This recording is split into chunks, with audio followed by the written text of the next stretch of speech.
Você quer namorar? Você quer casar com o dinheiro dos seus pais? Você vai levar a menina para tomar um açaí, vai pedir dinheiro para sua mãe para pagar para ela o açaí? Adolescente tem que estudar, adolescente tem que arrumar as coisas da vida dele, entender quem ele é primeiro para depois entrar no relacionamento. Tem uma estatística que fala que apenas 2% dos relacionamentos que começam na adolescência casam. Nenhum prazer sem compromisso é de Deus. O ficar é você querer usufruir da outra pessoa sem ter responsabilidade com ela. Sabe o que é ficar? É você tratar a outra pessoa como objeto. Você vai me servir somente para me dar prazer e depois eu troco. Eu vou falar um pouquinho para vocês sobre uma coisa muito importante na igreja. E você que está nos visitando, você vai perceber isso também. Que a família é muito importante para a igreja. A família é muito importante para Deus. A primeira instituição criada na Terra foi uma família. Deus olhou para o homem, Ele olhou para a criação, quando Ele criou o homem em Gênesis, e Ele falou, nossa, tudo isso aqui é muito bom. Opa, tudo isso aqui é muito bom. Só que Deus olhou que os animais tinham cada um seu par, que lá o leão tinha a leoa, a onça, macho tinha a onça fêmea, não sei se chama de onço, não, né? Mas Deus viu o homem e falou assim, não é bom que o homem fique só. Ou seja, a primeira coisa que Deus fala assim, não é bom. Ele fala, não é bom que o homem fique só. E aí ele faz a mulher. E aí começa a família. E o plano de Deus é para a família. E se você notar hoje no Brasil, uma das coisas que mais está sendo atacada é a família. Só uma dúvida aqui, quem aqui é filho de mãe solteira ou pais divorciados? Levanta a mão. Meu Deus. Não é uma estatística muito grande, gente? Isso aqui prova que o maior plano do inimigo, o maior plano do diabo para a sua vida é que você tenha uma família fracassada. O plano do diabo para a sua vida é que sua família dê errado. Tá amarrado. Tá amarrado. Mas esse é o plano dele. E sabe aonde começa o plano dele?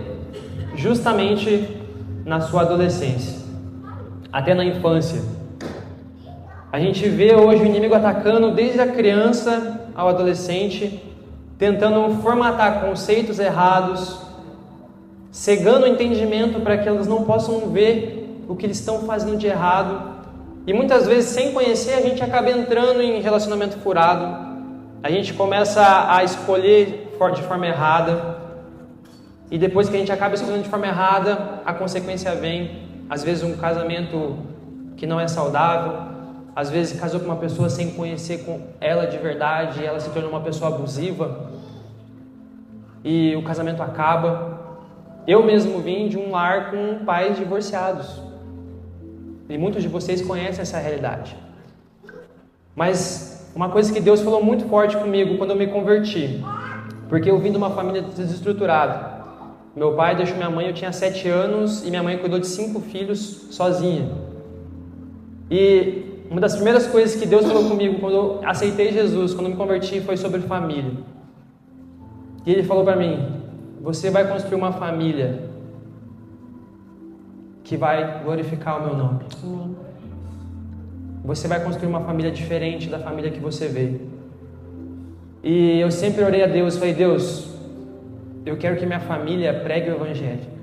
Eu quero que as pessoas olhem para a minha família e vejam assim que é possível ter um casamento feliz, que é possível ter um casamento duradouro, que é possível ter um casamento de verdade, que as pessoas não estão fingindo que estão ali ou estão só se suportando, mas que um ama o outro.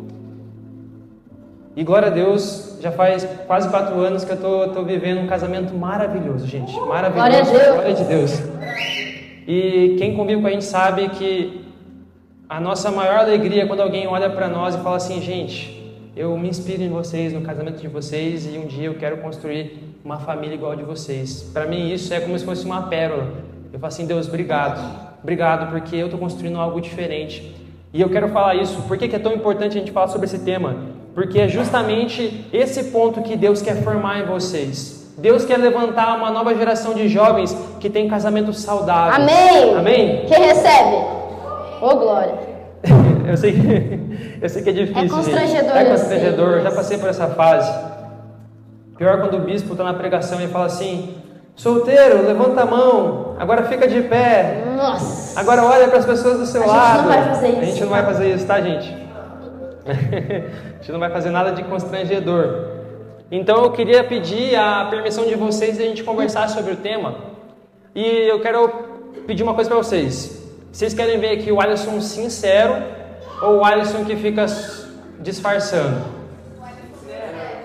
Sincero, eu vou ser o Alisson sincero. Vocês vão ver o Alisson sincero aqui. Pode, gente? Vocês me permitem falar a verdade, mesmo que doa? Me permitem? Vocês deixam eu também? Tá. Gente, a gente vai falar aqui, mas é uma verdade com amor. Eu não vou falar nada aqui como um ato de julgamento ou coisa do tipo.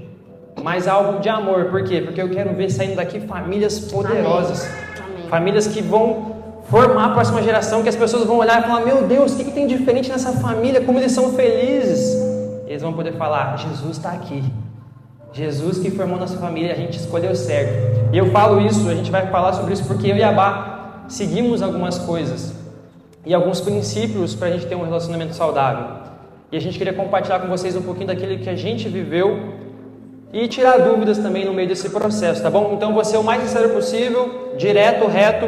Se alguém não gostar, depois me chama lá, a gente pode conversar à parte, eu explicar melhor para você. Mas se alguém não entender também, depois pode me perguntar que eu esclareço, tá bom, gente? Pode ser?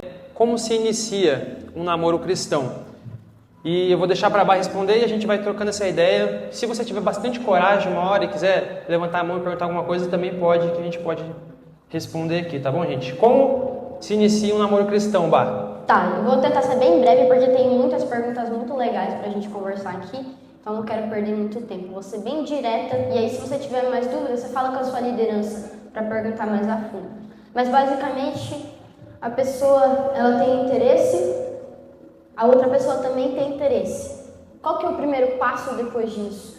Conversa com a liderança. Eu sempre até oriento você conversar com a liderança antes de você se declarar para outra pessoa. Porque muitas vezes, sabe o que acontece? O menino ou a menina vai lá, se declara, aí a outra pessoa está interessada em outra e aí fica na friend zone. Já ouviram isso? Mas, pô, se você fala com a liderança antes de se declarar, você já tem uma proteção, porque a liderança, vou falar para vocês, a liderança sempre sabe das coisas. Sabe muito mais que você. Então, primeira coisa, teve interesse? Fala com a liderança. Fala com a liderança. Nós somos amigos dos nossos irmãos discipulados. Nós sabemos das coisas e nós temos comunicação com eles também. Então, assim, a melhor coisa é você confiar na sua liderança. E a sua liderança confiar em você. Então, acho que a primeira coisa aqui é a conversa com a liderança. Você concorda? Sim. Boa. Aí depois a gente vai analisar, né, a circunstância ali, se faz sentido ou não. E aí você entra num tempo de oração, de conhecer a pessoa. E aí você vai se envolver com a família, conhecer a família, com os líderes, pedir a liberação para o namoro. Isso após o período de oração, né? Por exemplo, a gente costuma fazer, né, casos e casos, a gente costuma fazer 3 meses de oração para aí sim iniciar o namoro. Como saber se é a hora certa para começar a namorar? Essa aqui é meio espinhosa, né? Como saber se é a hora certa para começar a namorar? Vamos lá. Eu seguiria alguns princípios para poder saber se é a hora certa para eu começar a namorar ou não. Primeiro princípio, você sabe quem você é em Deus? Você sabe minimamente qual é o seu propósito com Deus? Por que isso é tão importante? Porque se eu tenho um propósito com Deus, por exemplo, de ser um pastor de igreja. Nossa, Deus me chamou para ser um pastor de igreja. Eu não sei disso ainda, mas Deus me chamou para isso e isso é algo que eu vou desenvolver. E aí, eu me interesso por uma pessoa que, sem ela saber, ela tem um propósito de ser evangelista lá no Canadá. E Deus vai chamar ela para o Canadá. E aí eu me relaciono com essa pessoa, eu caso com ela, aí uma hora Deus fala assim, então, você vai ser pastor aqui em Colombo e ela quer ser evangelista no Canadá. E aí como que vai ficar? Quem que vai abrir mão do seu propósito pelo quê? Por quem? Então você saber quem você é em Deus, você saber um pouquinho, minimamente, do que Deus tem para a sua vida é muito importante. Já viu aquele negócio, para quem não sabe para onde vai, qualquer lugar serve? Se você não tem um propósito para a sua vida, se você não sabe a sua identidade de Deus, você ainda não está preparado para entrar num relacionamento cristão, num relacionamento com propósito. Isso é algo que é um princípio e eu estou sendo sincero para vocês. Outra coisa, você tem que estar minimamente estruturado financeiramente. Isso é importante. Meninos, principalmente. Você quer namorar? Você quer casar com o dinheiro dos seus pais? Você vai levar a menina para tomar um açaí, vai pedir dinheiro para sua mãe para pagar para ela o açaí? Tem um princípio muito forte, gente. Um homem não casa com uma mulher para dar para ela uma condição pior do que ela estava. Ou igual. Ou igual. Se o homem casa com uma mulher, ele tem que trazer ela para uma condição melhor. Então, muitas vezes eu quero namorar, eu quero entrar no relacionamento, mas eu ainda não tenho trabalho, eu ainda moro com os meus pais, eu não tenho nenhuma responsabilidade financeira. Gente, namoro não é qualquer coisa. Namoro não é igual no mundo, que você namora 3 meses, se não der certo, fechou. Namoro tem propósito. Se você namora com alguém é porque você deseja casar com essa pessoa, não é namorar por namorar. Então, se você não tem uma estrutura financeira, você vai começar a ter estresse, você não vai conseguir sair, não vai conseguir fazer nada. Namoro envolve financeiro também. Uma das coisas que a gente fala para quem começa a orar, a gente começou a fazer isso recentemente, né? É que nesse período de oração eles têm uma meta de em 3 meses guardar tanto dinheiro para o casamento. Bom, se eles nesses 3 meses não quiserem mais, Deus falou com a gente, não dá certo, esses 3.000, sei lá, R$1.000 está guardado para ele. Glória a Deus. Mas se eles forem prosseguir, eles já têm umas finanças preparando eles para o casamento. Então, como é que você entra no relacionamento sem a responsabilidade de um relacionamento? Namoro é responsabilidade, gente, assim como casamento. Um homem que não está preparado para suprir financeiramente uma casa, ele não vai ser sacerdote do lar. Então é muito importante. Minimamente financeiramente estável. Bom, não precisa estar perfeito. Eu mesmo não estava com dinheiro para casar totalmente quando eu pedi a Bá em casamento. Mas eu tinha um trabalho, eu vivia às minhas próprias custas, eu já estava comprando um apartamento, isso por milagre, mas Deus proveu. Então eu estava correndo atrás.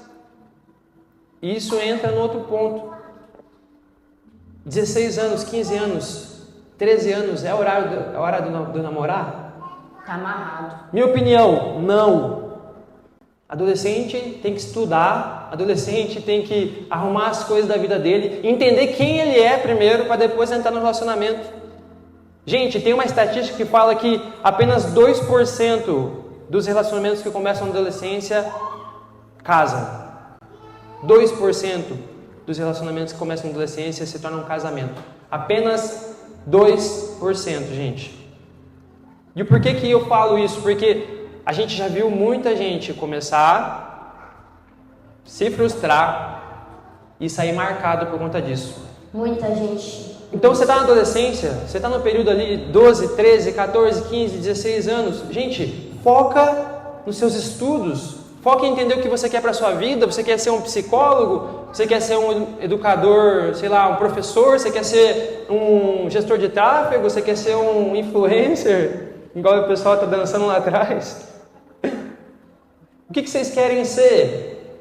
Qual que é a meta para a sua vida? Com quantos anos você pretende? Homens, com quantos anos você pretende sair da casa dos seus pais? Isso é muito importante no casamento. Você precisa entender esses princípios, porque senão você vai acabar se frustrando.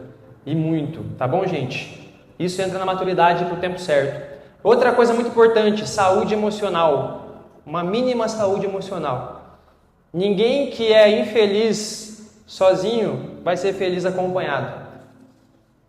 Tem uma coisa que muita gente fala assim, eu vou casar com alguém porque isso vai ser a solução dos meus problemas. Gente, normalmente casamento, na verdade, é multiplicação de O que problemas. falta em mim vai ser completado com ele.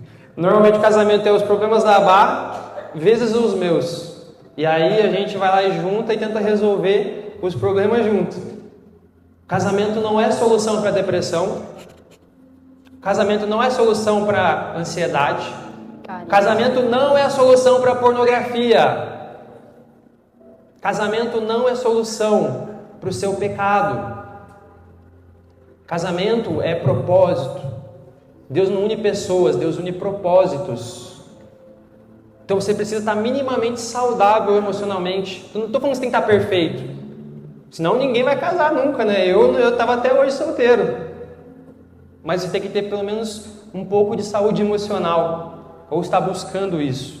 Deu para entender? Isso é uma coisa muito tensa do adolescente. O adolescente não quer esperar. Ele quer para agora. Não, eu vou namorar, não. Deus está falando comigo. Eu tenho que namorar ela porque... Não, meu Deus, esperar um mês para mim é muito. Gente, você vai ter um relacionamento com a pessoa, vai casar com a pessoa, vai passar o resto da sua vida com ela. Te aconselho, aproveite enquanto você é solteiro. Aproveite a sua solteirice, porque eu pensando com a Bá, eu passei ali 24 anos solteiro, até o casamento. Mas eu vou passar até os 90, 100 anos casado. Amém, aleluia. Aí a gente quer trocar, né? A gente quer casar com 16 anos. E aí depois a gente fala, meu Deus, tinha que ter aproveitado mais minha adolescência. Tinha que ter aproveitado mais para estudar. Então eu aconselho vocês a fazer as coisas no tempo certo. Tudo bem? Tá dando para entender? Só complementar esse último ponto. Grava aí essa frase. Essa frase é importante. Ninguém é um bom par se antes não for um bom ímpar. Muitas vezes a gente está super mal resolvido dentro de nós e a gente quer se completar com outra pessoa. E ninguém entra num relacionamento para ser feliz. Você entra num relacionamento para você fazer o outro feliz. Se você não está inteiro, o que você vai entregar para o outro? Então, primeiro você precisa ser um bom ímpar. E aí, seu sucesso. Beleza, vamos para a próxima pergunta. Bah, eu vi que eu preencho essas características, que eu estou preparado. Como que eu escolho a pessoa certa? Como escolher a pessoa certa para minha vida? Essa pergunta é boa, né? Bom, primeiramente, não existe pessoa certa. Sabe esse negócio de metade da laranja, de cereja do bolo, tampa da panela? Não existe isso. Vou tentar explicar para vocês. Pensa aqui, que Deus... Olha, tem um relógio agora. Desculpa, gente, o TDAH às vezes vem... Pensamento intrusivo. Isso é Agora vocês normal. sabem como é que é minha cabeça. Vamos lá. Nossa, glória a Deus. Pensa aqui comigo, vamos lá. Raciocínio. Nem comecei o raciocínio, então dá pra vocês pegar comigo. Deus, ele preparou uma pessoa certa pra mim.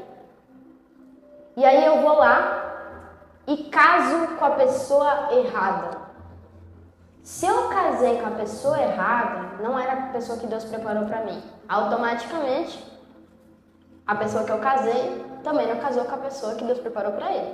Então vai ter uma pessoa que se lascou, que era a pessoa certa pra mim, que se lascou, ficou sem par, e a pessoa da outra pessoa também. Então, vocês entendem que não faz sentido essa lógica? Não faz sentido, não existe pessoa certa. Tipo, nossa, onde que tá a pessoa? Em que lugar do mundo? Será que ele mora no Imagina se ela Japão? tá na Coreia. Nossa, Aí... será que é um coreano? Será que essa pessoa? Porque se for, vai acontecer. Não existe pessoa certa, existe pessoa ideal, tá? Então lembra, Deus não é cupido. Deus é teu pai. Deus é teu pai, ele quer cuidar de você. Você consegue imaginar o seu pai, meninas, super protetor, seu pai vai ficar arranjando menino pra você? Eu tô vendo as meninas fazendo assim. Não. Seu pai quer o melhor pra você. Sim, se vier um homem de Deus, bênção, glória a Deus. Mas Deus não é cupido. Então, como que funciona esse negócio? Aí eu queria fazer uma pergunta em cima disso também, Bá. Tá, manda ver. Dentro disso, né, não existe pessoa certa, existe pessoa ideal. Mas como que eu posso especificar, assim, essa pessoa ideal? Como que eu posso saber que a pessoa é ideal pra mim, nesse sentido? Tá. Perfeito. Primeiro, a responsabilidade de escolha é sua. Fala minha. Ah, tá fraco. Fala minha. A responsabilidade de escolha é sua. Você vai escolher e Deus ele vai confirmar. Ele vai falar, filho, é isso. Sim, é isso. Não vai por esse caminho. Espera. Deus ele vai te dar o direcionamento. Então, a responsabilidade de escolha é sua. Você não pode abrir mão dessa responsabilidade de escolha, ok? Então, para você encontrar alguém ideal, você precisa ser essa pessoa. Então, não adianta você querer alguém íntegro, alguém que vai te amar, que vai se entregar por você. Não adianta você querer uma pessoa que respeite os seus pais, se você não faz isso. Se você não é essa pessoa. Então, primeiro você precisa ser essa pessoa. Falando nisso, eu posso especificar, tipo assim, qualidades que eu espero de uma pessoa que eu quero me casar? Com certeza. Você pode fazer uma lista. E eu recomendo vocês a fazer uma lista. Mesmo vocês tendo uma pessoa já, mesmo vocês não tendo essa pessoa. Faz uma lista da pessoa ideal para você. Caráter, quais são as características? Pô, eu quero uma pessoa que me aproxime de Deus. Eu quero uma pessoa que seja mais crente que eu. Isso eu coloquei e eu acertei. Gente, eu coloquei que eu queria uma menina que jogasse futebol na minha lista de oração. Eu fui muito específico, cara. E ela joga, glória a Deus por isso, né? E joga mais que eu de vez em quando ainda. Não, isso não é verdade. Você pode pedir uma pessoa constante, uma pessoa, que ama o reino de Deus, que ama Jesus. E olha, uma dica. Pede uma pessoa que ama mais a Deus do que você. Pede uma pessoa apaixonada por Jesus, mais apaixonada por Jesus do que você. Pede uma pessoa que se ela tiver que escolher entre você e Jesus, ela vai escolher Jesus. Isso aqui não é para muitos, não. Não é para muitos. Então, antes de você pedir também, você busca viver essas qualidades, né? Porque a lista é mais sobre quem você se torna do que sobre o que você exige. Então não adianta você ficar muito exigente, sendo que você não é nada disso. Né? Boa. Dentro disso, a gente perguntou, né? Qual são as características, como escolher a pessoa certa. Agora eu queria que você explicasse pra gente como saber se a pessoa é errada também, né? Porque tem gente que muitas vezes se interessou por alguém ou tá no processo de amizade com a pessoa, mas fica assim, cara, não sei se essa pessoa é certa ou errada pra mim, não sei se essa pessoa faz sentido. Como que eu descubro os sinais para saber que essa pessoa não é de Deus para minha vida? Quais são os sinais de alerta que a gente precisa ter? Alguns sinais, eu até separei aqui que a gente estava pensando aqui juntos. Quatro sinais de alerta. Tem muitos mais do que isso, mas acho que esses são os principais. Primeiro, se a pessoa te afasta de Deus, da igreja ou da sua família. Pô, você era uma pessoa antes, depois você se aproximou dessa pessoa, você se afastou de Deus, você se afastou da igreja, você se afastou da sua família. Você passa mais tempo com essa pessoa do que com a sua família, com seu pai, com a sua mãe, com os seus irmãos, com os seus tios, enfim. Você se afasta de Deus, você não busca mais a Deus. Porque na hora que é pra você buscar a Deus, você tá pensando na pessoa, você tá mandando mensagem pra pessoa, às vezes ela pode ocupar o lugar de Deus na sua vida. Então esse é um sinal de alerta. Outra coisa, seu relacionamento causa rebeldia ou quebra de princípios. O que isso quer dizer? Sei lá, você está se relacionando com a pessoa e aí seu pai fala, sua mãe fala assim, não vai. E você fala assim, não, vamos. Aí, ou a menina ou o menino manda mensagem, não, vamos fugir. Mente pra sua mãe, fala que você vai em tal lugar. Fala que você vai na igreja. Fala que você vai na igreja. Aí tá lá, né, a mãe ligando pra líder, cadê a minha filha? Tá aí? Não, minha filha não tá aqui. Nossa, mancada, né? Misericórdia. Tem que tomar cuidado com isso. Então, se o relacionamento causa rebeldia ou quebra de princípios como mentira e tudo mais, isso também é um sinal de alerta. Líderes e pessoas de confiança não apoiam. Às vezes, sua mãe não vai com a cara da menina, ou o seu pai não vai com a cara do menino, ou vice-versa, enfim. Os seus líderes às vezes falam, isso pode ser um sinal desde que ele seja unido com outras coisas, né? Que às vezes tem pai que é mais difícil. Tem pai que é mais difícil mesmo. E aí vocês vão precisar ter a sabedoria para entender. O pai da Bá era um pai difícil. Sim. Aí eu tive que conquistar ele para depois conquistar a Bá. Eu tive que me aproximar dele, ir no churrasco, conversar, trocar ideia, ganhar o coração do pai, pedir a mão dela pro pai dela. Foi um momento difícil. O pai dela é aqueles raiz, sabe? Que vai com a chimarrão na mão. Assim. Mas deu boa, gente. Glória a Deus. Mas deu boa, glória a Deus. Então, tem casos que o pai vai ser mais difícil, mas mesmo assim, se for algo de Deus, você vai ganhar rapidamente e Deus vai mover as peças para que os pais colaborem também, né? Porque é um princípio de honra. A Bíblia fala, honra teu pai e tua mãe. Então, a Bíblia ela ensina a gente a ter um princípio de honra. E se o meu relacionamento não está me fazendo honrar os meus pais, isso é uma quebra de princípio.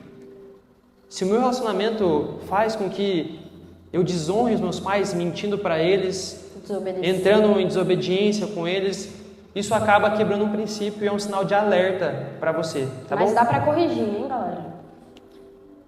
Outra coisa, se você não gostaria que seus filhos se parecessem com essa pessoa, não de aparência, né, porque é normal. Se nasce, né, do pai e da mãe, vai nascer parecido, mas não é sobre aparência, é sobre caráter. Você gostaria que o seu filho te tratasse da forma que a pessoa que você está se relacionando trata os seus pais? Você tem que pensar tudo nisso, né? E são esses 4 sinais que eu separei aqui. Claro, tem mais, a gente pode conversar depois sobre isso, mas tem outras perguntas sobre isso. Vamos lá. A gente falou também sobre oração, né? A gente falou que antes do namoro a gente entra em período de oração. Gente, deixa eu saber, vocês estão gostando? Tá legal? Tá sendo interessante? produtivo? Beleza, isso que é importante. A gente falou sobre oração e pensando nesses termos de oração, explica pro pessoal o que acontece entre os orantes, né? Porque acredito que gente. a maioria aqui ainda nunca orou com alguém, né? Eu, graças a Deus, orei uma vez só na minha vida, que foi com a Bá, e deu tudo certo, né? Eu fui certeiro, graças a Deus. Mas tem gente que já passou por período de oração que Deus falou assim, começou a gerar um monte de coisa e falou assim, não senti paz, não é a pessoa certa, não é a pessoa ideal para mim e tal, vamos esperar, vamos afastar. E com o tempo essas coisas, as duas pessoas saíram sem ferir. O que é oração? Primeiro, a oração ela continua sendo uma amizade. Você demonstrou interesse pela pessoa, você se interessou por ela, show, beleza. Você vai chegar já pedindo namoro? Não, na igreja não funciona assim. Eu sei que lá no mundo é assim. Já chega, já fica antes, né? Vamos ficar, aí vai ficando, agora vamos namorar, vai namorando, vamos juntar, aí daqui a pouco tá morando junto. Gente, eu sei muito bem porque na minha casa eu tive vários exemplos do que não fazer. Inclusive de irmãs, de irmãos, e eu sei como que é. Às vezes, quando você é guiado pela paixão, é assim que vai. Você vai fazendo as coisas, daqui a pouco você está juntado com a pessoa, né? Que fala assim, não, juntei. E nem sabe como que isso aconteceu. Você fala, meu Deus, nem parei para pensar em nada, só fui. Isso pode acontecer, isso é problemático. A oração, ela é uma proteção para a gente. Primeiro, a oração você tem um interesse, você vai pedir, primeiramente, o direcionamento de Deus. Às vezes você se interessou pela pessoa, mas é normal da gente se interessar por pessoas. A Bá se interessou por pessoas antes de me conhecer, provavelmente. Eu olhei para as pessoas e me interessei por pessoas antes de conhecer a Bá também. Isso é normal, você olhar, você se interessar. Mas será que o seu interesse quer dizer que é a vontade de Deus? E muitas vezes a gente vai pelo nosso interesse e quebra a vontade de Deus. Então, para isso serve o período de oração. Por que a gente não namora direto? Porque namoro vai intensificar a paixão. E a paixão, ela te cega. Quando você está apaixonado, você não pensa se a pessoa tem defeito. Se você olha as qualidades, você fala, meu Deus, essa pessoa é isso, nossa, mas tem uma química, tem um negócio. Mas a paixão é passageira, gente. O que permanece é o amor. E aí depois você começa a perceber, e tem gente que fala assim, você vai conhecer a pessoa só quando você casar, aí você vai conhecer de verdade. Por que isso acontece? Porque a pessoa foi movida pela paixão. Eu casei com a Bá, eu não vi mudança, não conhecia a Bá, coisas, nossa, meu Deus, a Bá era assim, eu não sabia. Por quê? Porque a gente orou, pediu confirmação e teve muito diálogo. Isso é um papo para outra coisa também sobre o diálogo, né? Mas não entra no tema aqui. Posso fazer uma pergunta? Pode. Pensa aqui comigo. Tá, beleza, Alisson. Entendi o que você falou, mas tá, eu já tô ficando com alguém, eu tô vindo aqui na igreja e tal, eu já tô ficando com alguém, eu já tô namorando, só que assim, eu não orei. eu vim de fora, não era da igreja, não me convertia, tipo, não fui por revisão, sei lá. Sim. Mas tô namorando, eu tô ficando com alguém, o que eu faço? Eu não orei. Agora, conselho sincero meu sobre essa pergunta. Eu conversaria com essa pessoa e falaria assim: olha, fulano, eu tô entrando na igreja agora, Deus está falando muito comigo, eu quero entender quem eu sou em Deus, eu quero focar no meu propósito, eu preciso entrar nessa nova fase da minha vida, e eu fui orientado e eu descobri que para entrar no relacionamento você precisa ter a aprovação de Deus, você precisa orar e saber se Deus quer isso. E nós entramos num relacionamento hoje que, infelizmente, eu não sei se Deus quer que eu esteja aqui. Então, você toparia, dependendo da sua idade, se você tiver adolescente, aí faça o meu favor. Aí já desgruda de uma vez e vai viver tua vida. Mas se você for um pouco mais velho, você fala com essa pessoa e fala: você toparia entrar num período de oração comigo? Se ela te chamar de verdade, ela tem que aceitar. Exatamente. Aí você vai descobrir se a pessoa realmente gosta de você. Porque o amor, a Bíblia fala, o amor tudo crê, tudo suporta, tudo espera, tudo sofre. O amor pressupõe liberdade. Se a pessoa é obrigada a te amar, ela não te ama de verdade. Fala aí a diferença entre paixão e amor, aproveita aí. Paixão é sentimento, amor é decisão. Você acha que Jesus estava sentindo morrer na cruz por nós? Oh meu Deus, que delícia, agora eu vou morrer na cruz pela humanidade. Olha que beleza. Tô apaixonada por você. Jesus, lá no Getsemane, ele falou assim: Pai, se possível, afasta de mim esse cálice, mas que seja feita a sua vontade, não a minha. Porque ele estava decidido por amor se entregar a nós. Então amor é isso, o amor é decisão. Então você vai entender, né, durante essa pergunta. E sobre a oração é um período que você continua amigo da pessoa, só que vocês estão orando juntas por um propósito. Orando juntas para saber se Deus quer que vocês entrem no relacionamento ou não. Esse é o período de oração, simples. Não tem abracinho, não tem beijinho, não tem romancezinho. É amigo orando por um propósito para ver se Deus confirma. Por que isso? Isso te protege.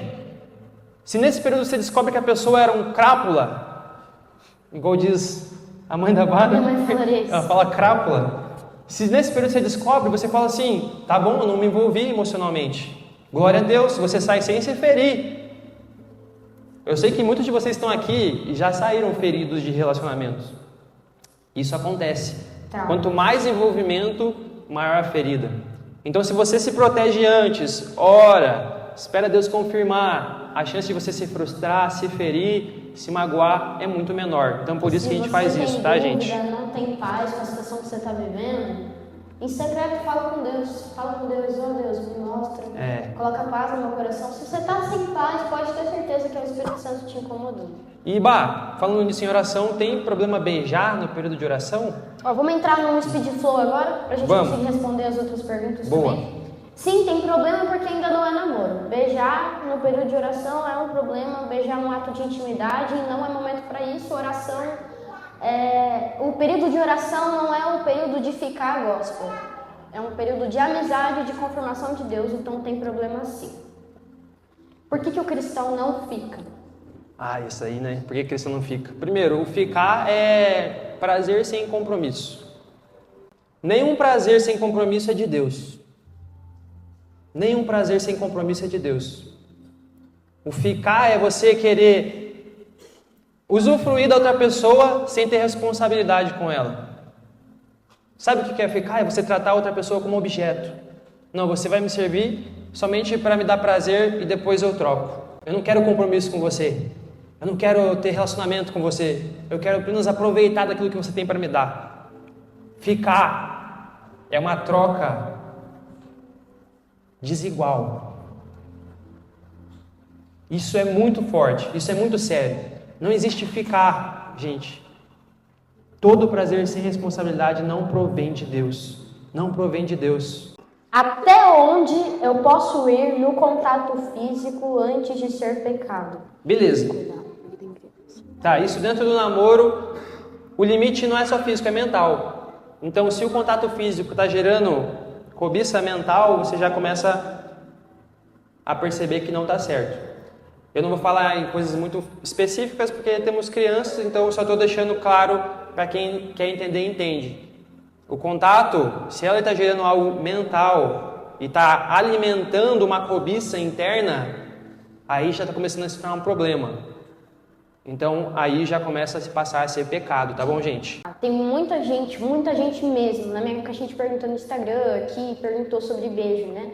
Se beijar é pecado, sobre beijo de língua, pode beijar no namoro, tem problema beijar antes do casamento, enfim. A gente não aconselha, né? A gente não aconselha o beijo de língua, né? Porque ele é uma preliminar, né? E isso daí é pro casamento. Vou ser bem clara aqui e específica. Gente, o namoro cristão não é fácil mesmo, e não é para ser fácil. Exatamente. Eu acho que isso é uma coisa que a gente se engana muitas vezes, né? O namoro cristão, a Bíblia é bem clara, ela fala assim, estreita é a porta para a salvação e larga é a porta para a perdição, para o abismo. Então, o caminho cristão não é para qualquer um. Tem um cara muito famoso que eu esqueci o nome, depois vocês pesquisam, mas ele fala assim, se você quiser uma religião que te deixe confortável, eu não te indico o cristianismo, porque o cristianismo é renúncia. Sim. Jesus mesmo disse assim, né? Se vocês querem vir após mim, neguem-se a si mesmo, tome a sua cruz e siga-me. Então, o cristão, ele tem uma responsabilidade de negar a si mesmo, negar suas vontades. E a vontade de beijar de língua no namoro é grande, é muito grande. Só que o beijar de língua é uma preliminar. Não, é impossível para o homem beijar de língua e não, na mente dele, não ir além. Sim. Os homens estão aqui sabem disso e sabem como que é. Então, por isso a gente se protege no período de namoro, né? A Bíblia não cita namoro, ela fala sobre noivado, fala sobre casamento. Então, é muito importante vocês entenderem isso, né? O namoro, o propósito do namoro é o casamento e ponto final. Então, a gente precisa se preparar para isso, tá? Então, basicamente é isso. Boa. E aí... Dentro do namoro, acho que Tá, aproveitando, vai né? lá. Como que... Porque tem gente que tá em processo de namoro aqui. E outras vão futuramente entrar em processo de namoro. Como que eu mantenho a santidade no namoro? Como que eu faço? O versículo que a gente sempre fala para os nossos discípulos, para tudo, não só para isso, a gente fala 1 Tessalonicenses 5:22. Abstende-vos de toda a aparência do mal. A gente precisa fugir da aparência do mal. Não é apenas evitar o pecado, mas se afastar de tudo que pode parecer pecado, mesmo antes de ter certeza. Então, a gente precisa fugir, é criar limite do limite. É criar limite claro para te manter longe da tentação. Ninguém quer cair, ninguém quer fazer coisa errada. A gente faz muitas vezes, mas, cara, quem quer desagradar a Deus? Ninguém quer isso. Uma coisa prática disso. Por exemplo, eu e a Bá fizemos no nosso namoro o princípio do abismo, que a gente chamava, né? Pense num abismo. Você tem uma montanha e tem um lugar que você vai cair no abismo.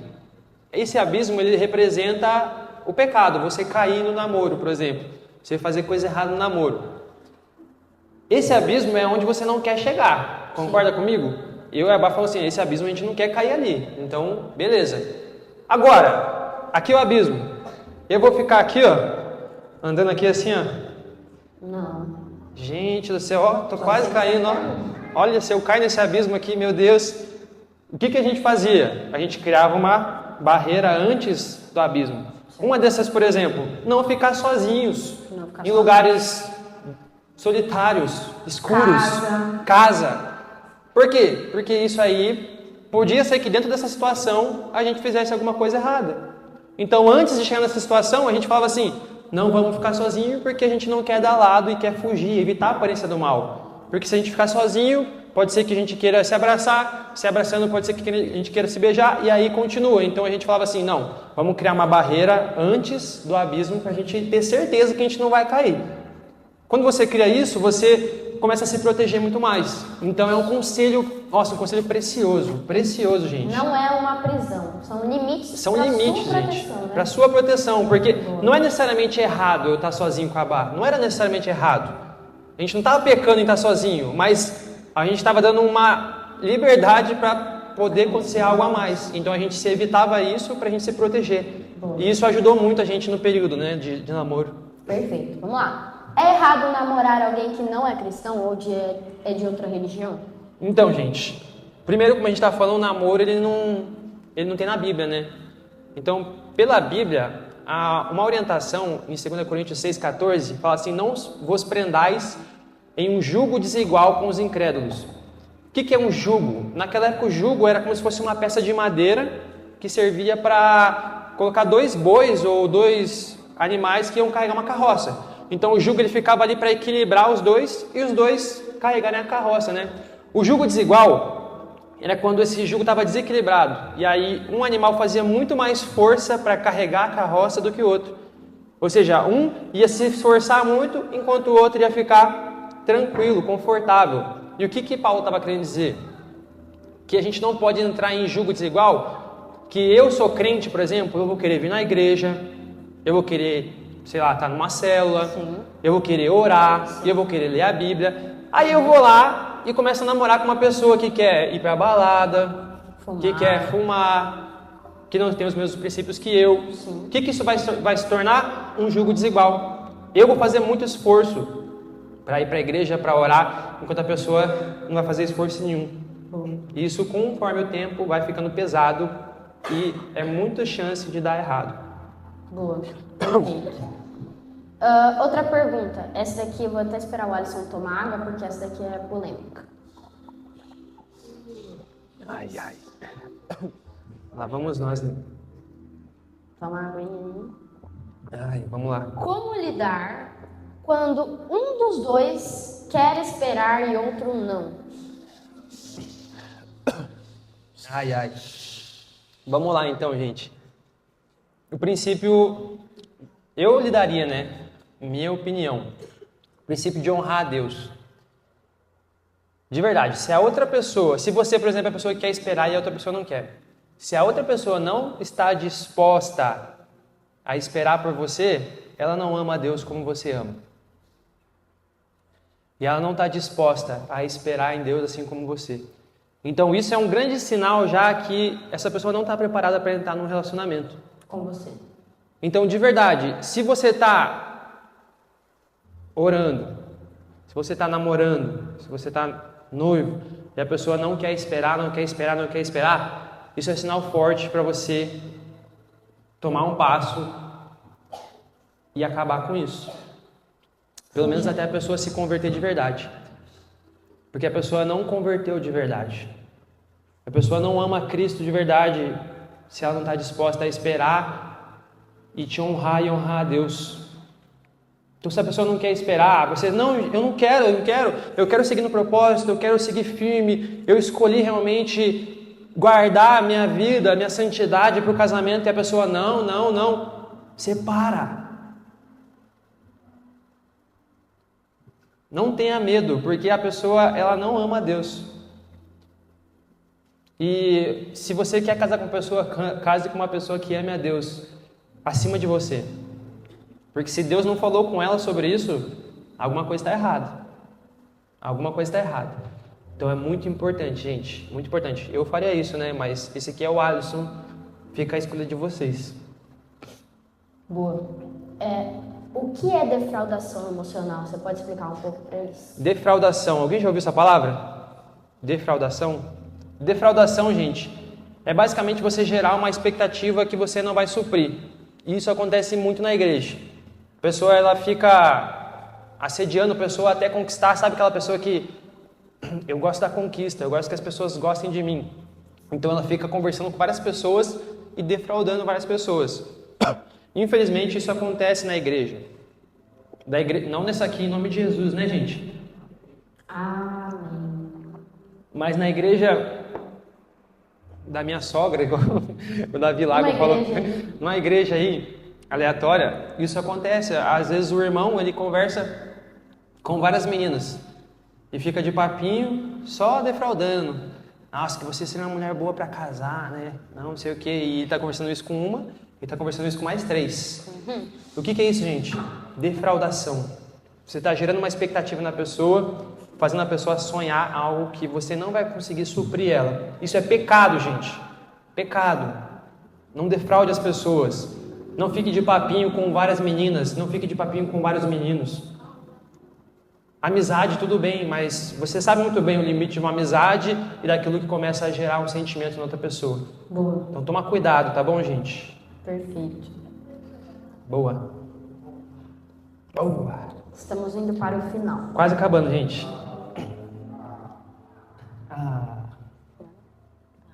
É que eu tô com um pouquinho de tosse. Vamos lá. Mais uma pergunta que mandaram. Como a carência pode influenciar no relacionamento? Tá, vou tentar ser bem breve. Pra mim, é com um propósito errado. Por quê? Eu vi muitas pessoas, muitos jovens entrando em relacionamento para suprir a carência, para suprir a necessidade afetiva, sabe? Começando a namorar porque queria beijar na boca, porque queria, sabe, sair, postar stories com o namorado ou com a namorada. E isso é muito tenso.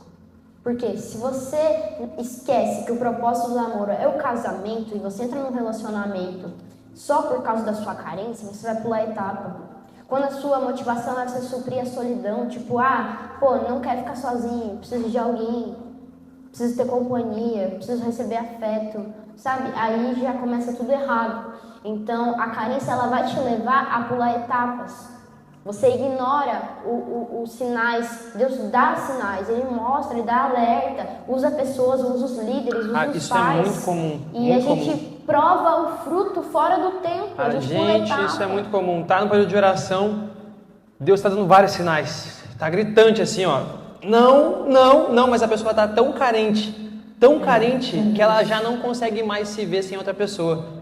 Sim. E aí ela fala assim, não, Deus, mas se amanhã não chover, é um sinal que é ela. Ela é prometida, amanhã não chover. Aí no outro dia cai uma tempestade.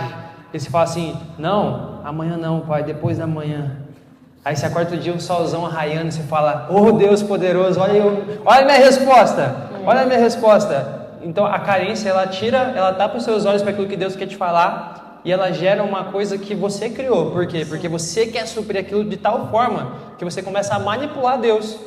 Você começa a manipular Deus e aquilo que Ele fala. Deus está falando uma coisa e você fala, não, mas não era bem isso. Era isso daqui, porque é isso que eu quero, que essa pessoa é para mim. Toma cuidado com a carência também, que é perigoso. Se você está saindo de um relacionamento, espera um pouco.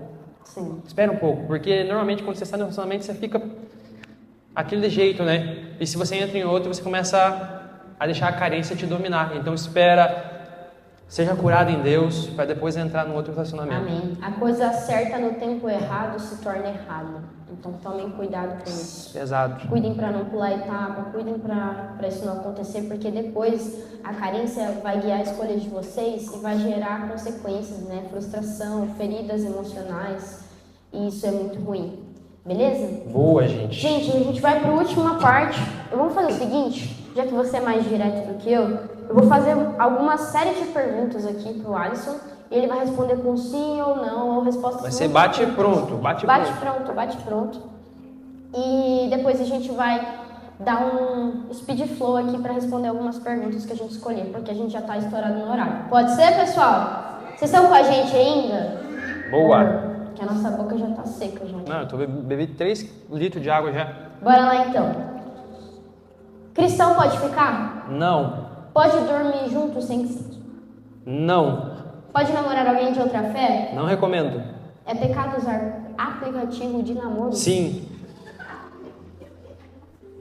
É errado? Tinder Gospel não existe não, gente. Tá amarrado. Fala Deus. É errado casar sem estar apaixonado? Depende. Paixão é suficiente para manter um relacionamento? Não. Dá para namorar à distância? Sim, às vezes. É errado terminar o namoro? Não. Ciúme é prova de amor? Não. É errado esconder o namoro dos pais? Sim. Ou dos líderes? Boa, tia. Ai, gente. Tô mais leve agora. Sabe o que eu falei, tô leve? Nossa, ó, saiu um peso nas minhas costas. Vamos Ô, lá. glória. Já que o Alisson ele é mais didático, ele é mais Mas eu quero ver também, misericórdia. objetivo, Agora eu vou selecionar improviso. algumas perguntas aqui e ele responde pra gente, pode ser? Pode. Depois você fala que eu respondo. Mas vamos lá. Se eu não souber, eu vou passar, tá, gente? Fiquei com um menino do meu colégio e depois senti um incômodo. O que é? Isso daí pode ser 2 coisas. Primeiro, remorso. O remorso é o que você sente depois de cometer algo, só que não é arrependimento, ou pode ser arrependimento. Tem duas opções, ou remorso ou arrependimento. Se for remorso, você vai voltar a pecar, vai voltar a ficar novamente. Se for arrependimento, você vai se arrepender e não vai mais praticar esse erro. Então, deixe isso se tornar um arrependimento. Porque o remorso ele só gera culpa e você fica com aquele peso. Se você está com isso hoje, coloca no altar, ora para Deus e Ele vai trazer arrependimento no seu coração e você vai mudar. E essa culpa vai embora em nome de Jesus. Eu preferiria que você não fizesse isso mais. Tá bom? Namorar sem fazer oração é pecado? Depende. Depende do caso. A gente não pode colocar tudo numa caixinha, tá, gente? A gente recomenda que você ore. Mas eu já vi casos de pessoas que vieram para a igreja namorando, por exemplo, estavam em pecado, estavam fazendo as coisas erradas, mas chegou aqui, Deus transformou a situação e eles decidiram esperar, decidiram fazer as coisas da forma certa e o Espírito Santo usou essa situação e tornou eles um casal incrível. Então a gente não pode limitar aquilo que Deus age, né? Por isso que a gente dá conselho aqui. Tudo isso que a gente está fazendo é conselho. Tipo, você vai seguir isso se você quiser. A igreja não pode te impor nada. Seus pais até podem te impor algumas coisas, mas a igreja não pode te impor nada, a gente aconselha. Então, depende do caso. Se você está na igreja, a gente recomenda muito que você não comece a namorar sem orar. Bom. Mas se você namorar sem orar, não é necessariamente pecado, mas a chance de dar errado é maior. Tá. Então, entra nesse meio termo, né? Beleza. Essa aqui a gente já respondeu numa pergunta, tá? Pedir a Deus um relacionamento com uma pessoa que não é cristã é pecado. O Alisson já explicou sobre julgo desigual. Precisamos gostar de uma pessoa para descobrir se ela tem o mesmo propósito que eu? Não necessariamente. Eu acho que não está relacionado uma coisa com a outra. Você gostar de uma pessoa e ela ter o mesmo propósito que você, não está relacionado. Porque durante sua vida você vai gostar de várias pessoas. Faz parte, o ser humano é assim, né? Ele olha uma pessoa e gosta daquela pessoa. Mas, quando Deus une algo na oração ou no propósito, você também vai gostar da pessoa. Se Deus está unindo um propósito, se você está entrando num relacionamento que é de Deus, o gostar da pessoa também vai existir. Só que você gostar da pessoa não quer dizer que ela vai ter o mesmo propósito que você automaticamente. Pode ser que seja uma pessoa totalmente aleatória que vai ter outro propósito, mas você gosta dela e isso não muda em nada. Essa é a minha visão, não sei se eu respondi, né? Boa. Tá aqui, #Alisson Sincero. A menina tem que ser abordada pelo menino? Na minha opinião, sempre é o menino que tem que se declarar primeiro, tem que tomar a iniciativa, tá bom, gente? Dica aí pra vocês. Então, meninas, você tá gostando do menino? Cara, fica na tua. Espera ele fazer alguma coisa, ele falar com a liderança dele, tá? Não tem essa de... É uma dica, tá? Porque menina que toma iniciativa, menina que pede namoro, menina que pede um casamento, vixe, isso daí já é uma inversão de papéis já, tá bom? Já tá respondido, já nem precisa falar mais nada. Namorar com uma pessoa que não é cristã e frequentar lugares diferentes como evento e festas é pecado, mesmo que eu ame muito essa pessoa? Se a pessoa não é cristã, não é necessariamente pecado. Foi o que eu expliquei do julgo desigual.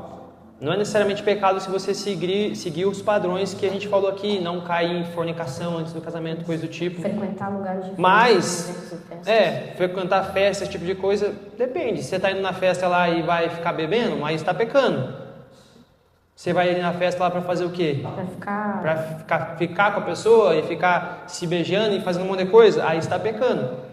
Mas não é necessariamente pecado o ato em si, mas entra na questão do julgo desigual que eu falei. Você quer um propósito com Deus ou você quer um propósito no mundo? Você quer construir algo para Deus ou você quer construir algo para o diabo? Uhum. Então, se a pessoa está te carregando para lugares que não estão construindo para Deus, aí você está entrando no julgo desigual e você está perdendo esse julgo. É muito mais fácil uma pessoa te puxar para baixo do que você puxar ela para cima, gente. É muito mais fácil a pessoa que está caindo puxar você para baixo do que alguém subir ela. Então toma cuidado com o julgo desigual porque isso é perigoso. Eu já vi muita gente entrando em relacionamentos com pessoas no mundo e infelizmente se desviando, perdendo seu propósito. Tá, beleza. O que acham de corte? Funciona ou não? Corte, na verdade, é um namoro que não tem beijo, né? Nem selinho, nem nada. O que você acha? Corte, eu acho que funciona. E eu acho que é mais um limite, né? Que a gente está falando do abismo. Se você quer e tem essa disposição de falar assim, não, eu não quero nem encostar direito na pessoa até o casamento. Amém? Você tem liberdade para isso e eu acho que se isso vai ser positivo para vocês, eu creio que sim. Porque namoro também não é para você ficar se agarrando. Qual que é o propósito do namoro, gente? Como é? O propósito do namoro é conhecer a pessoa. Você quer conhecer a pessoa, o caráter dela, ou você quer conhecer o corpo dela?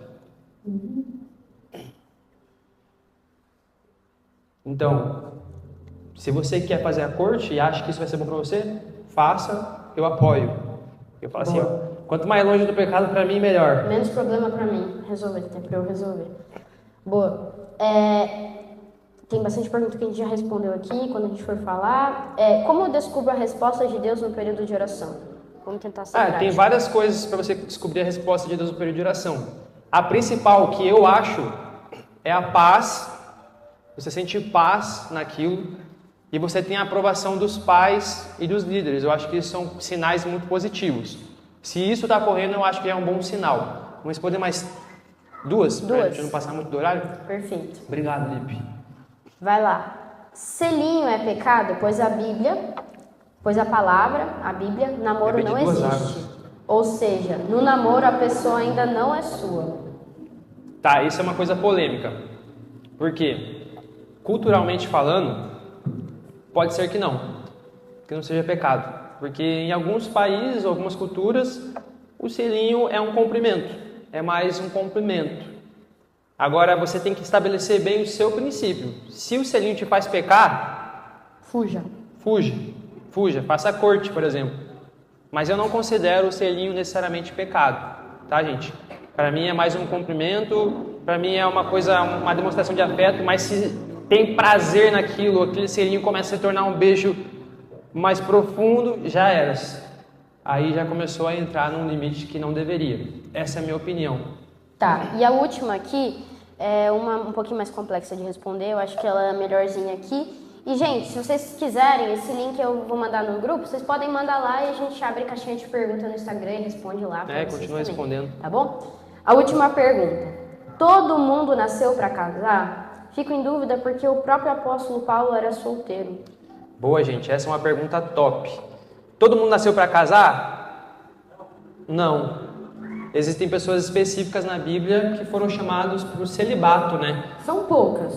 São poucas, mas existem. Pessoas que são chamadas para viver uma vida solteira. Paulo foi uma dessas pessoas. É uma dúvida, na verdade, se Paulo já foi casado, se ele era viúvo ou se ele nunca tinha sido casado. Existe esse meio termo que ninguém sabe direito.